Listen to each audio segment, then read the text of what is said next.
sifat ikhlas, pantang menyerah, berani, dan tidak putus asa tanpa pamrih. Ini apa jiwa-jiwa kepahlawanan yang patut dicontoh oleh generasi penerusnya dengan menelusuri sejarah para leluhurnya. Ini yang terpenting. Jadi mari adik-adik sekalian ini saya harapkan untuk tidak menafikan sejarah nenek moyang kita, terutama nenek moyang desa kita sendiri, agar kita dapat mentahu.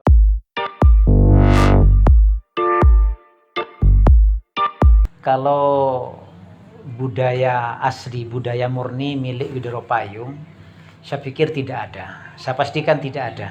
Karena cikal bakal pembabat desa itu kan dari Madura. Saya pernah menjadi duta seni untuk Kabupaten Situbondo, mewakili Situbondo untuk lomba tari tradisional Situbondo. Yang sebelum itu ada penseleksian di tingkat kabupaten, Besuki. Tari yang saya bawa itu kebetulan bapak saya itu memang pengabdi seni. Kalau orang bilang pancet, anggota ludruk itu memang dari kecil, sehingga beliau tahu tari paling tua di Besuki itu tari apa? Namanya tari Cupajuan. Tari Cupajuan, Cupajuan, bukan Jupajuan. Cupajuan. Jadi ada ledak ya. Cupajuan itu. Beda penyebutan. Ya, JH ya. Cupajuan itu. Cupajuan itu nama lainnya bisa Sogugen. Soguk. Kalau diartikan ke dalam bahasa Indonesia itu Soguk itu artinya menyambut. Cupajuan itu bermisraan. Tari bermisraan. Tari ini awalnya ketika masyarakat setempat itu ada hajatan, pesta panen, pesta nikah, pesta-pesta apapun, itu tradisinya ada orang-orang tertentu yang memberi sumbangan lain dari yang lain, lebih besar katakanlah. Nah, orang-orang tertentu ini yang memberi sumbangan besar, ini biasanya dihadiahi oleh penari. Hampir sama dengan tari lengger itu. Di Jawa ada lengger. Nah, tari lengger. Tapi ini penari ini punya grup gamelan yang ditanggapnya gitu. Itu diberi hadiah seorang penari untuk menyambut. Dan penari ini bisa diajak menari berpasangan. Di sini Cupajuan berlangsung. Jadi nama itu. Ya. Jadi penari ini menyoguk katanya, menyambut. Maka disebut juga tari Sogugen. Tarinya menyambut. Kemudian setelah disambut dengan tari, si penyumbang ini dengan si penari bermisra-misraan dalam tariannya, maksudnya Cupajuan gitu. Dan saling berbalas pantun dan sebagainya, itulah istilah Cupajuan. Tari ini yang saya bawakan, saya sendiri sebagai pelakunya, penarinya. Dan ternyata memang berhasil dengan deskripsi yang dibuat sedemikian rupa menceritakan kisah tari ini, dan tari yang sudah saya praktekkan itu berhasil jadi juara 1 kabupaten. Selanjutnya mewakili Situbondo bertarung di tingkat provinsi. Dipilih 3 besar tari tradisional Jawa Timur, 5 besar tari tradisional Jawa Timur yang memang betul-betul khas Jawa Timur. Gitu. Alhasil tari yang kami bawa tidak masuk sebagai tari tradisional. Kenapa? Karena Maduraan.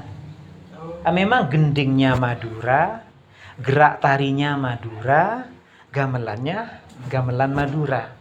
Jadi tidak ada khas gamelan Besuki, tidak punya. Bahkan Situbondo tidak punya.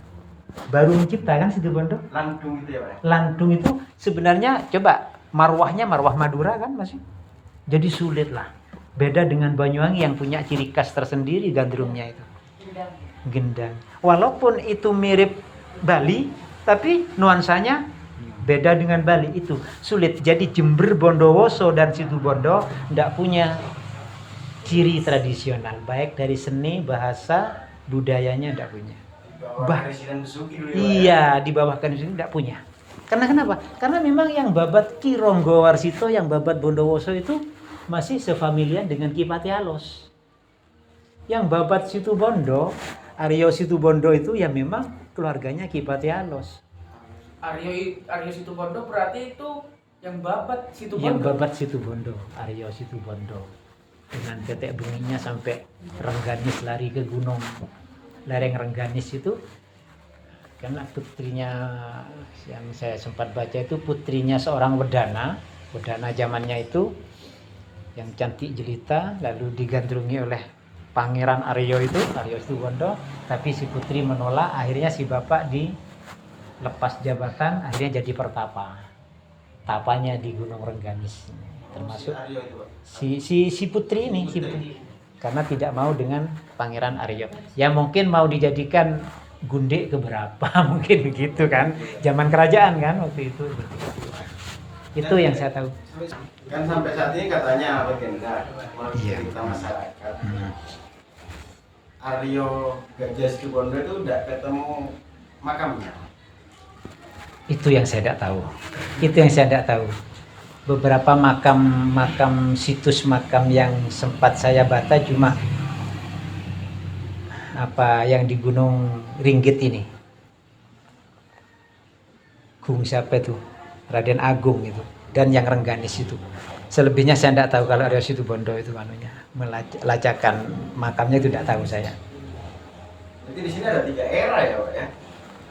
Situbondo kan sekarang jadi keseluruhan dari Besuki sampai. Betul. Jadi kalau terbentuknya Kabupaten Situbondo, lebih tepatnya memang asal muasal terbentuknya Besuki itu awal berdirinya kadipaten.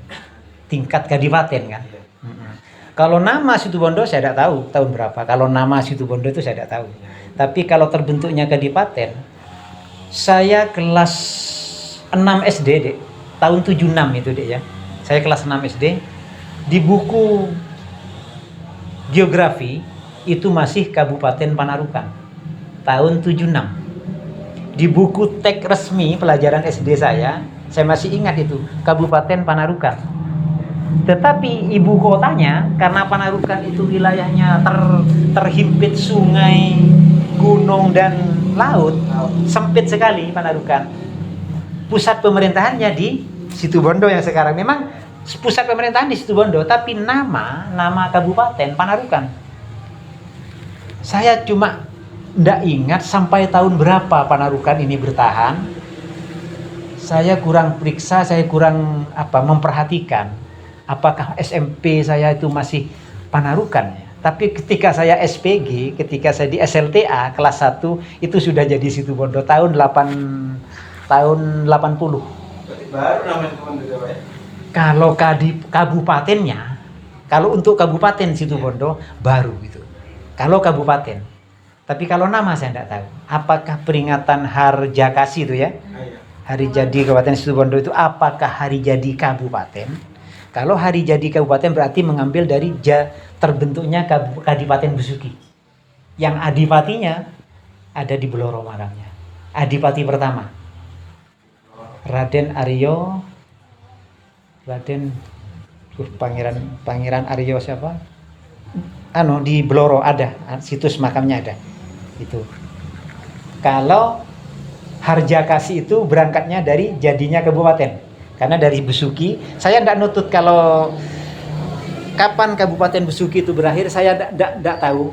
Yang saya ingat cuma ketika saya kelas 6 mau lulus, karena dulu di kelas 3 SD tuh tidak tahu saya belajar apa, saya cuma tahunya saya bisa nulis, bisa baca itu. Yang saya ingat pelajaran itu kelas 6. Begitu bodohnya murid dulu itu. Kelas 6 baru saya ingat sampai sekarang bahwa Pak Guru menerangkan kabupaten kita itu Kabupaten Panarukan.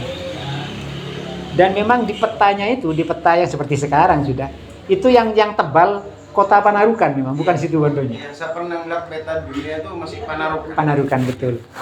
Tapi yang saya tahu 80, saya SPG, saya SLTA, mulai sekolah di Situbondo, itu sudah Kabupaten Situbondo. Entah tahun berapa, beralihnya itu tahun berapa saya tidak perhatikan. Iya Pak, kadipaten itu apakah sebutan sekelas kabupaten? Betul. Istilah kadipaten itu istilah yang dipakai di zaman kerajaan. Zaman kerajaan. Adipati kan, pimpinannya seorang adipati. Adipati itu pejabat yang mengurusi satu distrik, satu wilayah tertentu di bawah kerajaan. Langsung di bawah kerajaan adipati itu dulu. Makanya jabatan adipati itu hampir sama dengan menteri kalau dulu, zaman kerajaan. Tapi wilayah kadipaten itu sekelas, setingkat dengan kabupaten saat ini. Makanya ketika sudah beralih ke Panarukan, itu sudah bukan kadipaten. sudah kabupaten. Berarti sudah eranya penjajah, eranya kolonial sudah. Kalau ketika masih bernama Besuki, itu masih kadipaten. Katanya sih, kadipaten di zaman Besuki itu bukan bawahan Surabaya, bukan, tapi bawahan Sumenep. Dan adipatinya itu Kipati Halus ya? Iya, adipatinya Kipati Halus itu. Kan Kipati Halus itu kan sebutan. Kiai Adipati Alos itu karena perangainya katanya. Beliau itu orang yang sangat sabar, lemah lembut. Makanya disebut Kipati Alos, patih. Adipati Kipati Alos. Waiga Brata. Makamnya itu di daerah Suboh, Dek. Batas Asam Kandang. Ada makam di sana sebelah utara. Di sana makamnya Ki Wirabrata. Tuh, harus tahu sama orang Suboh. Itu masuk wilayah Suboh kayaknya. Asam Kandang kan masuk Suboh sudah. Ya.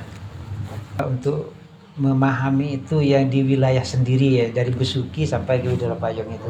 Sehingga tidak banyak yang saya tahu Ki Wirabroto itu karena makamnya ada di Buduan. Itu. Makamnya iya di Semkandang ini. Adik ini tahu. Semkandang sebelahnya Masjid Al-Hamidi, sebelah baratnya Al-Hamidi ada komplek pemakaman. Ya. Itu di sana dulu ada sebutan Gledek Socin, Jong. Gledek Socin itu dulu ada jamaah haji dari Surabaya, dulu jemput Surabaya ya, nabrak jembatan sisi selatan dan pagar jembatan itu masih terbuat dari besi dan kendaraannya itu masih berupa kol dulu, kendaraan taksinya kol.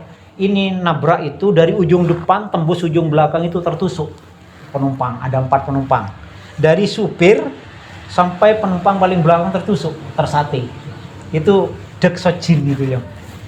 Itu sebelah utaranya ada makam. Komplek makam itu ada makam Ki Wirabroto. Ya. Coba ditelusuri sana benar apa enggak? Gitu. Tahu pastinya. Yang saya tahu itu makamnya terpagar tembok, tapi tidak ada atap. Terpagar tembok.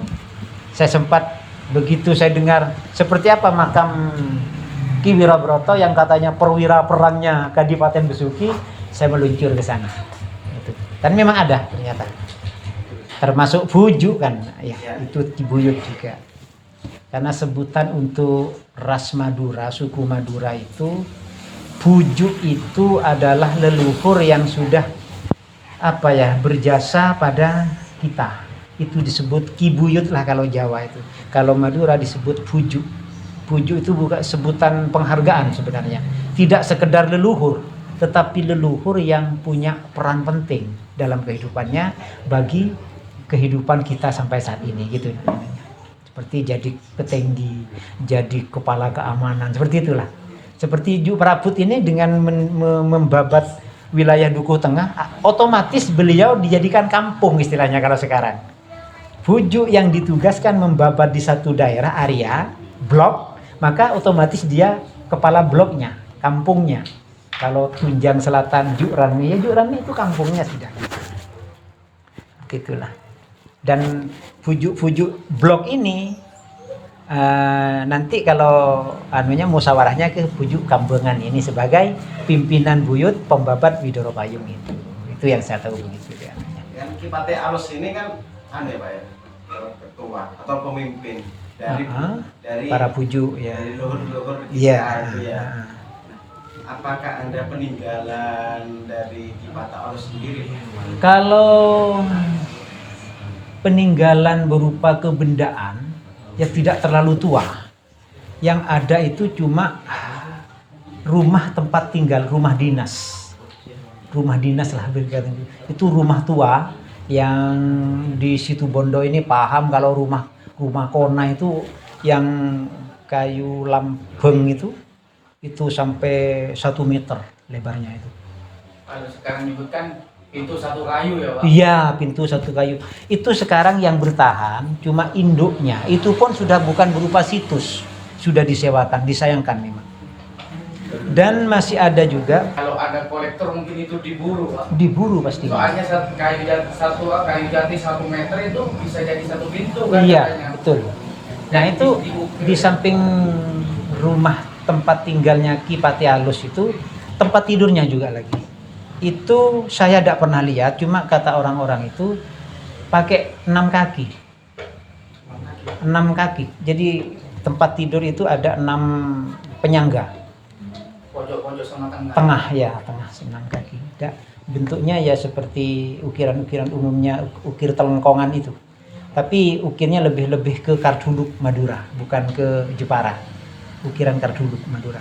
Itu tempat tidurnya ya fasilitas pemimpin mungkin saat itu. Dan masih banyak sebenarnya ada senjata pusaka yang tertinggal itu dari Kipati Alos itu bukan orang pertama loh, Dek, yang membabat Besuki. Kipati Alos itu adipati pertama. Adipati. Lebih Berarti tepatnya adipati pertama. Ada lagi di atasnya. Di atasnya itu ada lagi kelompok pembabat, tapi di saat itu masyarakat belum tertata secara organisasi pemerintahan. Iya. Ketika ada penyempurnaan keorganisasian dalam kehidupan masyarakat, tatanan masyarakat, itu sudah campur tangan Keraton Sumenep. Jadi mendelegasikan mengangkat Kipati Alos ini sebagai pemimpin di Besuki. Sejak itu kemudian menyebarlah sistem pemerintahan yang dalam tanda kutip lebih modern ketimbang sebelumnya. Mungkin pada sebelum Kipati Alos ini masih dalam bentuk pimpinan sekelompok regu-regu gitulah. Seperti demong, ada tatanan masyarakat, siapa yang dituakan begitu. Tapi tidak ada kepala di atasnya. Itu kemudian ditata dengan sistem kepemimpinan, sistem kadipaten kerajaan gitu. Makanya sampai sekarang itu yang dijadikan kantor Wedana itu keratonnya. Keraton Ex-Karisidenan itu, Pak? bukan, ex-karisidenan itu yang itu kantor karisidenan. Kalau yang SMA Besuki, Semabes. Iya. Semabes itu gedung kadipaten. Dulu dijadikan gedung Wedana. Tapi itu gedung Makanya di depannya ada ukiran. Makanya zaman itu. dulu ya, Pak. bentuk tatanan bangunan gedungnya itu tertata secara keraton. Ideologinya itu ikut sistem keraton kan. Ada Pasiban, ada pendopo, ada pohon beringin kembar, pohon beringin agung. Jadi alun-alun itu dulu ada pohon beringin di tengah itu. Kemudian ada pendopo. Pendopo itu tempat upacara kan, pendopo itu. Kemudian ada pintu gerbang, kanan kiri ada kantor itu. Masuk ke dalam Paseban, tempat tunggu, ruang tunggu Paseban untuk menghadap Adipati. Itu dulu seperti itu, sistem keraton seperti itu. Sampai yang belakang. Itu tanahnya sampai ke Pondok Miftahul Ulum. Itu tanah keraton itu dulu. Jadi dari kalau sekarang ini yang dilihat mata itu dari kantor ex-Karisidenan Besuki sampai ke barat itu masih punya? Bukan ya? Bukan, Bukan ya? lampu merah Polsek. Lampu merah Polsek. Ya, itu batas jalan itu selatan, itu daerah milik keraton itu. Dari alun-alun pokok. Alun-alun ngencang sudah ke selatan itu. Makanya di daerah rawan, daerah pesantren Miftahul Ulum, itu katanya sih dulu kesatrian. Kesatrian itu istilah yang dipakai zaman kerajaan, perumahan para kesatria, para pejabat. Di bawah menteri. Ya, semacam hulu balang itu. Itu perumahannya di wilayah pesantren Miftahul Ulum itu, rawan Besuki itu.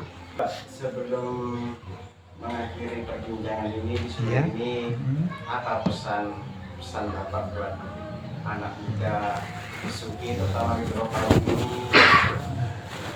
Ya ini Dek ya, untuk pesan-pesan terhadap generasi muda setelah saya terutama, itu saya sebagai pribadi sangat berharap bahwa anak muda itu untuk tidak melupakan perjuangan para leluhurnya, itu perlu mengetahui dan memahami sejarah yang telah dilakukan, merupakan sumbangsih para leluhur pada kita. Sehingga dengan mengetahui sejarah, maka kita sebagai generasi penerusnya ini bisa mentauladani. Karena di dalam kisah perjuangannya para pendahulu kita itu, untuk para pembabat, itu mereka kan bekerja membabat lahan baru, bekerja menciptakan pemukiman baru itu kan tanpa pamrih. Tidak ada upah untuk mereka. Dan tidak ada coupling tempat ketika kamu sudah membuat lahan sedemikian itu menjadi milik kamu, tidak ada pamrih seperti itu. Yang ada mereka cuma akan membentuk tatanan budaya baru, tatanan kehidupan baru di tempat yang baru dibuka. Nah, perkara kepemilikan itu nanti dimusyawarahkan secara bersama ini.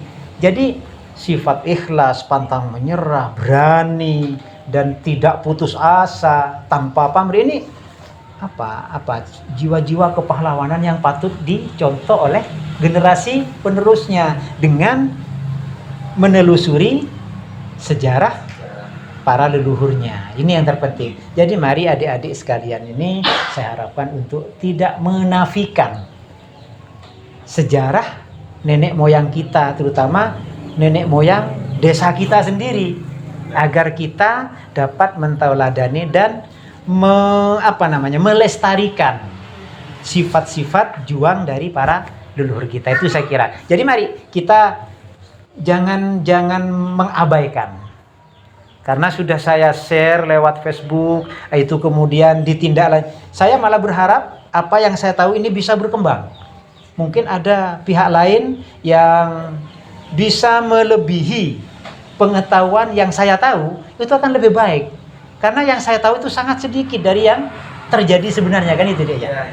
Akhirnya nanti saya share lagi, kalau mungkin nanti minta WA-nya ya dia, saya minta WA lebih pasnya bisa adik-adik padukan apa yang saya sampaikan lewat video ini.